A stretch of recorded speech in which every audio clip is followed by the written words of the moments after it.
നമ്മുടെയൊക്കെ ഭർത്താക്കന്മാരുടെ വീടും ഫുട്ബോൾ ഗ്രൗണ്ടുമായിട്ട് നല്ല ബന്ധമുണ്ട് കേട്ടോ. എന്നാണെന്നറിയാവോ, ഫുട്ബോൾ കളി കണ്ടിട്ടുള്ളവർക്കറിയാം, 11 പേരടങ്ങുന്ന ടീമിനകത്ത് 10 പേരെ മറികടന്ന് 11ാമത്തെ ഗോൾ കീപ്പറെ മറികടന്നിട്ട് വേണം നമ്മൾ ഗോൾ അടിക്കാനായിട്ട്, അല്ലേ?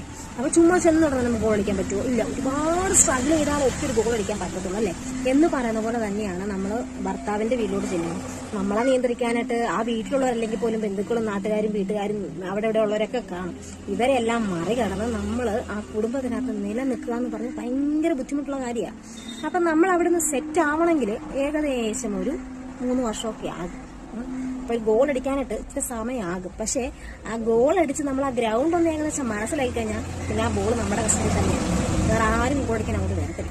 ഇപ്പൊ ചേച്ചിമാരൊക്കെ ഇപ്പൊ ചിരിക്കുന്നൊന്നും പറഞ്ഞാലും കുറെ നാള് ഈ ഗ്രൗണ്ടിനകത്തൊക്കെ കിടന്ന് കരഞ്ഞ് ഒരു ഗോൾ അടിക്കാൻ ബുദ്ധിമുട്ടിയിട്ടുണ്ട്. ഇപ്പം പക്ഷെ ഗോൾ കീപ്പറും എല്ലാം ഗ്രൗണ്ട് മൊത്തത്തിൽ നമ്മൾ